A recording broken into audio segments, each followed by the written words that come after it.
الرحمن السلام علیکم and welcome to my YouTube channel. آج کے اس لیکچر میں ہم نے دیکھنا ہے کہ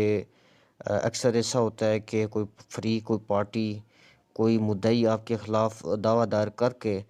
ایک فراڈی اور جعلی ڈگری عدالت سے حاصل کرتا ہے یا کوئی آرڈر حاصل کرتا ہے۔ تو جب کوئی فراڈی اور جعلی آرڈر حاصل کیا جائے تو اس کو سیٹ اسائڈ کرنے کے لیے کیا کرنا پڑتا ہے اور کس قانون کے تحت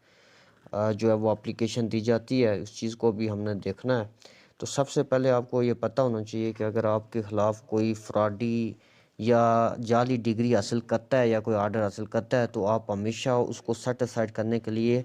مجاز عدالت میں، جس عدالت نے وہ ڈگری صادر کی ہے، اس عدالت میں اپلیکیشن دیتے ہیں 12(2) کی، سیکشن 12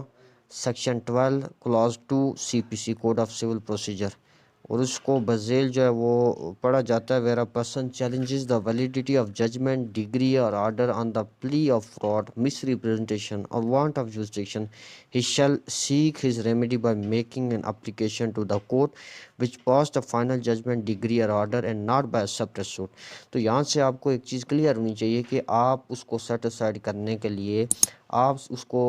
جو ہے سیٹ اسائڈ کروانے کے لیے الگ سے دعویٰ دائر نہیں کریں گے، بلکہ 12(2) کی اپلیکیشن فائل کریں گے کہ میرے خلاف یہ جو ڈگری حاصل کی یہ ایک فراڈی ہے، مبنی پر جھوٹ ہے، کذب بیانی سے کام لیا گیا۔ اکثر ایسا ہوتا ہے کہ جو سرونگ آفیسر ہوتا ہے، جو سمن سرو کرتا ہے،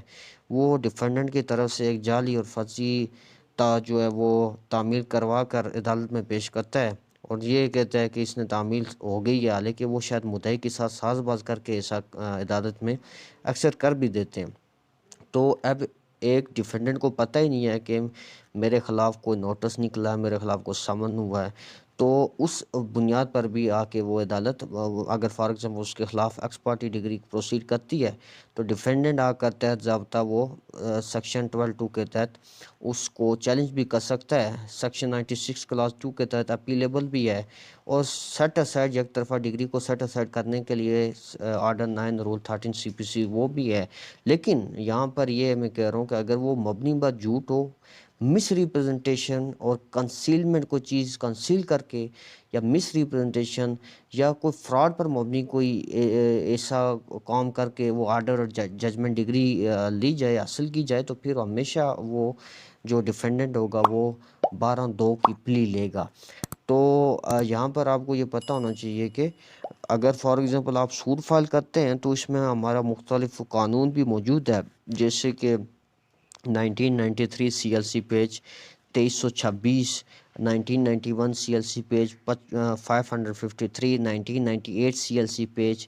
237، 1996 CLC پیج 2655۔ یہ مختلف سائٹیشنز بھی موجود ہیں جس میں یہ کہا گیا ہے کہ اگر آپ 12(2) کے تحت